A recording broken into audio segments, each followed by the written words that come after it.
খুব সকালে উঠে দেখছেন যে আপনার গাছটি ছাদ থেকে পড়ে গিয়ে বা ঝড়ে বৃষ্টিতে আপনার টবটি পড়ে গিয়ে গাছের গোড়ায় জল জমে যাওয়ার পর আর গাছটি ঝিমোতে শুরু হয়েছে।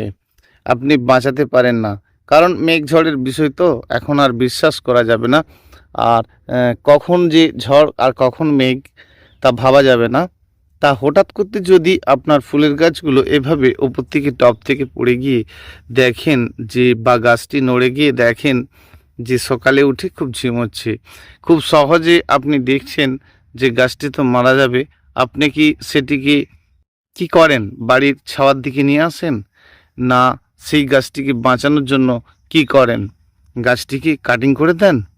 দেখুন, আমি আপনাকে বলবো, যে কোনো গাছ যখন ওপর থেকে পড়ে গিয়ে বা তার শেকড় আহ, নষ্ট হয়ে যায় বা ছিঁড়ে যায়, তাহলে তার উপর থেকে কিছুটা কিছুটা করে ডাল আপনাকে কেটে ফেলে কমে দিতে হবে। কারণ সেই সময় আপনার দয়া মায়া করলে চলবে না, কারণ আপনাকে জানতে হবে হ্যাঁ, গাছটির শেকড়গুলো আর সেভাবে তো নেই, কারণ শিকড়গুলো ছিঁড়ে গেছে। তাহলে উপর থেকে একটু কাটিং করে দিন আর সম্পূর্ণ রোদে রাখুন, গাছটিকে কিন্তু আপনি বাঁচিয়ে নিতে পারবেন, চিন্তা করার কিচ্ছু নেই। আপনি একটি গাছ কিনে নিয়ে গেছেন, কাঠ থেকে নিয়ে গেছেন, যেখান থেকেই নিন, একটা গাছের কুঁড়ি টুকটুক করে ঝরে ঝরে পড়ছে, তার মানে এই ঝরে যাওয়া পড়ে যাওয়ার মানে কি এখানে ক্ষমতাটাই নেই। তাহলে এই গাছটিতে খাদ্য চাইছে, আর খাদ্য দিলে খাদ্য খাওয়ার জন্য গাছের ক্ষমতা চাইছে। আর তাহলে সেই ক্ষমতাটা ফিরিয়ে আনতে গেলে আপনার প্রথম কাজ হবে যে তাকে খাদ্য দেওয়া। কিন্তু আপনি খাদ্য দিচ্ছেন, কিন্তু গাছের ক্ষমতা ফিরে আসছে না। যে কোনো গাছ হতে পারে, শুধু আপনার টগর গাছ কেন, যে কোনো গাছ হতে পারে। আর সেই গাছের ক্ষেত্রে আপনি কি করছেন না, পুনরায় রোপণ করছেন। কেন পুনরায় রোপণ করছেন? কারণ আপনি যে টবের মধ্যে গাছটি রোপণ করেছেন, দেখা গেছে দীর্ঘদিন হয়ে গেছে তার শেকড়টা একেবারে কম্প্যাক্ট হয়ে আছে, সাইডকার রুট কাটিং করে দিয়ে আপনাকে গাছটি পুনরায় বসাতে হবে। কিন্তু আপনি তা যদি না হয়, নতুন গাছ নিয়ে গেছেন, আর সেক্ষেত্রে আপনি কি করছেন, সেই গাছটির ডগাটিকে অনেকদিন কাটেননি। তাহলে কি হবে, গাছের ডগা যখন আপনি কাটতে থাকবেন, গাছের রং সবসময় আপনার ভালো থাকবে, গাছ ক্ষমতাশীল হতে থাকবে। তারপরে আপনি খাদ্য দিন, প্রথমত ডগাটা কাটুন, দেখবেন এই সমস্যাটা কিন্তু আপনার আর নেই। আপনারা যখন গাছে খাদ্য দেন, আর সেই খাদ্যগুলোকে ঠিক কীরকম কিনেন বলুন তো? এক এক রকম বেশি বেশি কিনে ফেলেন। যে কোনো খাদ্য যখন আপনি কিনবেন দোকান থেকে, সবসময় সম পরিমাণে নেওয়ার চেষ্টা করবেন। সমান সমান নিতে হলে তাহলে জানবেন আপনার সেই খাদ্যের কাজ অনেক বেশি হবে, এবং সেটা কিন্তু আপনারা নেবেন। দোকানে খৈল নিচ্ছেন তো খৈলই নিচ্ছেন ৩-৪ রকম, সেরকম কেন নেবেন? তাহলে একটা গাছের জন্য সব রকম প্রয়োজন আছে, বা আপনি কোনো নাইট্রোজেনযুক্ত খাদ্য নিচ্ছেন, সেক্ষেত্রেও শুধুই তাকেই নিচ্ছেন, সেটা নেওয়ার দরকার নেই। তাহলে এই ধরনের খাদ্যগুলো আপনাদেরকে নিতে হবে, যেগুলো কিন্তু আপনার গাছের ক্ষেত্রে খুব ভালো হবে। যেমন অনেক দিন ধরে আপনাকে খাদ্য দিতে থাকবে এবং গাছ আপনার ভালো থাকবে, গাছের রং সবসময়ের জন্য সুন্দর থাকবে, সাথে ফুলও ভালো থাকবে। বনডাস্টের কাজ কি আপনাকে সেটা জানতে হবে। বনডাস্টের কাজ হচ্ছে গাছের রংটাকে ধরে রাখা। আর অবশ্যই বনডাস্টটা নেবেন, দীর্ঘদিন থেকে আপনার গাছটিকে খাদ্য দিতে থাকবে, এবং সাথে সাথে কিন্তু এর কাজের জন্য নয়, গাছের রংকে সবসময় ভালো রাখার জন্য বনডাস্টটা নেবেন। বাদাম খৈলটা নেবেন গাছের পাতাগুলো বড় করার জন্য, গাছের কাণ্ড লম্বা হওয়া এবং গাছের বেশি বেশি পরিমাণে ফুলের জন্য আপনারা এই সকলগুলো নেন তো। তাহলে আপনি 10-26-26 নিচ্ছেন, গাছের কাণ্ডটাও মজবুত হতে থাকবে, তাতে কিন্তু ফুলও আসবে। কারণ 10-26-এর মধ্যেও আপনার সুপার ফসফেটও রয়েছে। তাহলে ফসফরাসের ভাগ বেশি থাকলেই শুধুই তো গাছে ফুল আসবে। তাহলে শুধু সুপার ফসফেট পটাশ আপনি কখন দিচ্ছেন, আর কেনই বা দিচ্ছেন? যদি আপনার প্রয়োজন থাকে তবেই তো দিচ্ছেন। গাছে প্রয়োজন না থাকলে সেগুলো দেওয়ার দরকার নেই। আর সুপার ফসফেট পটাশ দীর্ঘদিন দেখছেন যে গাছগুলোতে আপনার একটা ফুল নেই, সেক্ষেত্রে আপনি দিতে পারেন, সবসময়ের জন্য নয়। গাছ বৃদ্ধি হলেই তার ফুল হবে। তা বৃদ্ধিটা কীরকম হয় আপনার? একটাই ডগা লম্বা লম্বা হয়ে চলে যাচ্ছে, আর সেক্ষেত্রে দেখছেন আপনার ফুল নেই। তা একটা ডগা থাকলে গাছের একজনই খাচ্ছে, তাহলে ডগার বৃদ্ধি পাওয়াতে গেলে আপনাকে ডগাটিকে কাটিং করে দিতে হবে, তারপরে অনেক শাখা বেরোতে থাকবে এবং ফুলের পরিমাণ বৃদ্ধি পাবে। একেবারেই অনেক দিন ধরে যদি আপনার কাছে ফুল টুল না এসে থাকে, সেক্ষেত্রে কিন্তু আপনি সুপার ফসফেট পটাশটি দেবেন, আর সেক্ষেত্রে কিন্তু আপনার ভালো কাজ হবে। একটা গাছে সুপার ফসফেট পটাশ দিতে গেলে অনেক নয়, 4 চামচের 1 চামচ একটা গাছের জন্য যথেষ্ট। তাহলে আপনার গাছ যদি বড় হয়ে থাকে তাহলে 1 চামচ মাত্র 2 চামচ নেবেন, আর সেক্ষেত্রে কিন্তু একটা গাছে দেবেন। দেওয়ার পরে জল দেওয়ার দরকার নেই, টবের সাইডের দিকে দেবেন। আর দেওয়ার পরে কিন্তু 24 ঘন্টা পরে জল দিতে হয় যে কোনো শুকনো খাদ্য দিলে। জল দেওয়ার থাকলে আপনাকে প্রথমত ভরপুর জল দিতে হবে, শুকনো খাদ্য দিতে হবে। আর শুকনো খাদ্য দেওয়ার পর মাটিকে এলোমেলো করতে পারেন, আবার নাও পারেন, কিন্তু মনে রাখবেন 24 ঘন্টায় জলটা দেওয়া যায় না। কম দেবেন, বারে বারে দেবেন। তাহলে যে কোনো গাছকে যদি আমরা বেশি পরিমাণে ফুল নিতে চাই, তাহলে সুপার ফসফেট পটাশ দিলে কিন্তু ফুল আসবে।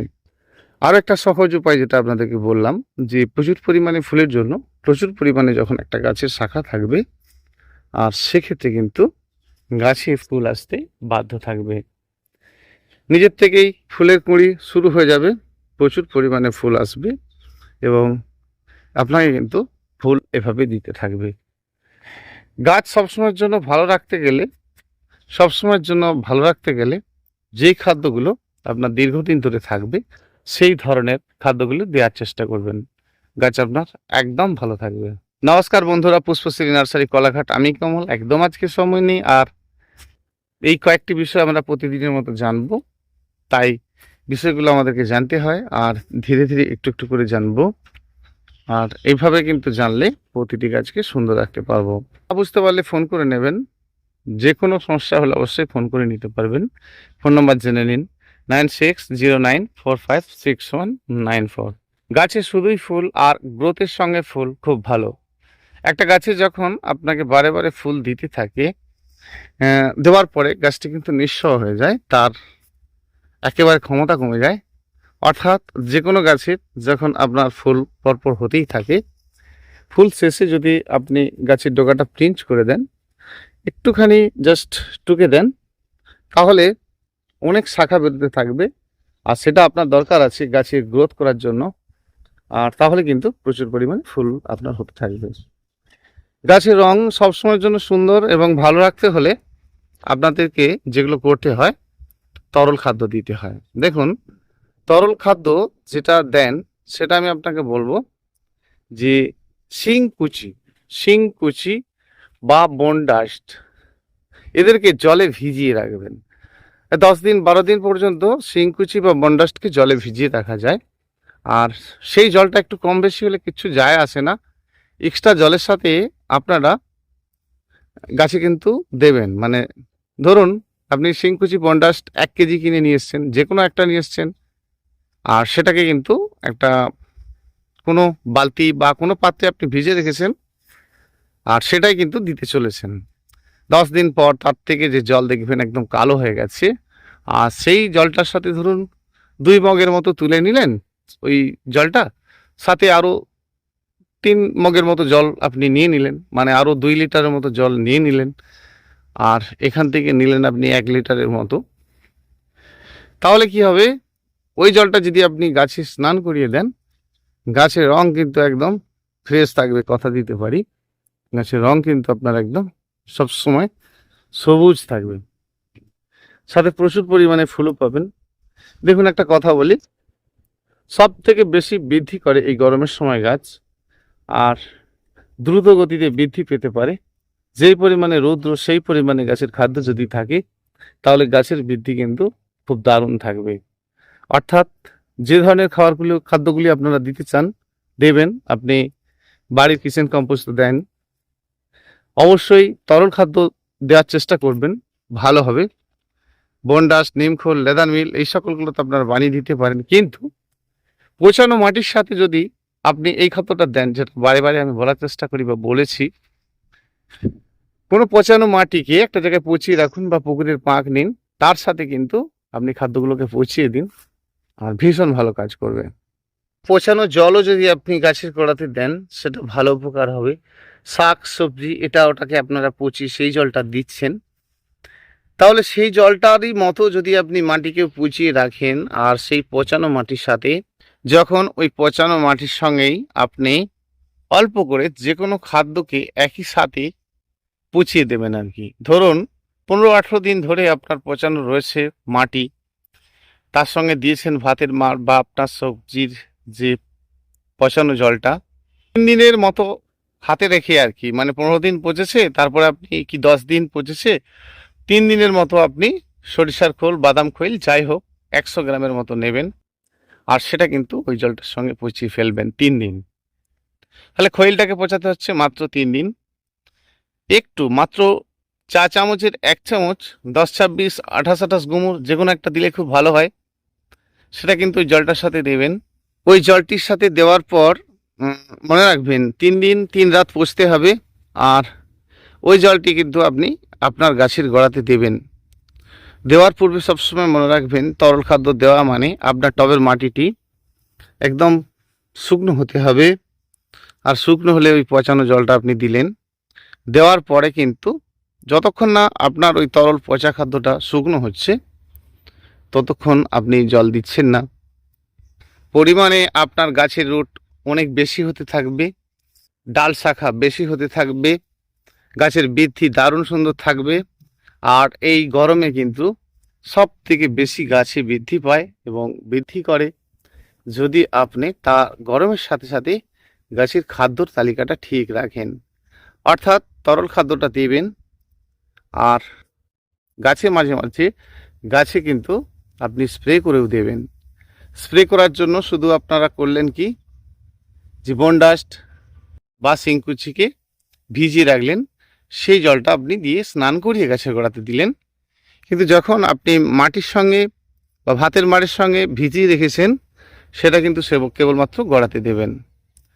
যে গাছ আপনার একেবারে অনেক দিন ধরে বৃদ্ধি নেই, চুপচাপ বসে আছে, একদম বৃদ্ধি নেই, তাদের গোড়াতে মাঝে মধ্যে কিন্তু একটু চুনের জলটা দেবেন। 100 গ্রাম চুন 10 লিটার জলে, দারুণ কাজ হবে। বাড়িতে যে কোনো একটা কীটনাশক ওষুধ কিনে রেখে দেবেন, সবসময়ের জন্য আপনার কাজে লাগবে।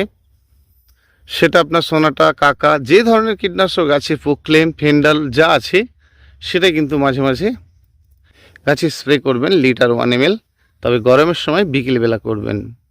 ফাঙ্গিসাইড ওষুধ বিশেষ কিছু লাগবে না। আর ফাঙ্গিসাইড ওষুধ যদি প্রচণ্ড পরিমাণে বৃষ্টি হয়, ঝড় হয়, সেক্ষেত্রে কিন্তু অল্প করে দেবেন। একদম 4-5 দিন ধরে বৃষ্টি হচ্ছে এই গরমের মাঝে, একদম অল্প করে দিলেন, আর তাতে আপনার কিন্তু ভালো কাজ হবে। অনেক সময় দেখা গেছে গরমের পর বৃষ্টি হওয়াতে গাছের একটা একটা কাণ্ড ভেঙে ভেঙে পড়ছে, নষ্ট হয়ে যাচ্ছে, সেক্ষেত্রে আপনাকে ফাঙ্গিসাইড ওষুধটা দিলে একটু ভালো কাজ হবে। তা খুব বেশি বৃষ্টি হলে গাছের মধ্যে তবেই দিলেন, না হলে দেওয়ার কোনো দরকারই নেই। আর তাহলে কিন্তু আপনার গাছ একদমই সবসময়ের জন্য ভালো থাকছে এবং সুন্দর থাকছে। সবসময় আমাদেরকে গাছের গতি একটা সময় বৃদ্ধি পাওয়াতে হবে। বৃদ্ধি শেষে এই দেখুন না, গাছগুলোকে কাটিং করে দিতে কত সুন্দর লাগছে। আর কাটিং করার পরেই আমরা কখনো খাদ্য দেব না, বা রিপটিং করার পরেও কিন্তু খাদ্য দেব না। এই ছোট্ট ছোট্ট ভুলগুলো থাকার জন্য আমাদের গাছের ক্ষতি হয়ে যায়, আর ক্ষতি মানে বেশ ক্ষতি হয়ে যায়। সেই জন্য আমরা যখন কোনো গাছ কাটিং করব, কাটিং করার পরে কিন্তু খাদ্য দেব না। কাটিং করে দিলাম, সেটা শীত বর্ষা গ্রীষ্ম এত ভাবলে হয় না, 365 দিনই কাটিং করা যায়। শুধু অতিরিক্ত গরম, অতি শীত, অতি বর্ষাতে একেবারে মুছিয়ে কেটে দেবেন না, তাহলে আপনার ঠিক থাকবে গাছ। তাহলে আমরা কাটিং সারা বছরই করতে পারি, কিন্তু অন্যান্য সময়ের জন্য কম করতে পারি।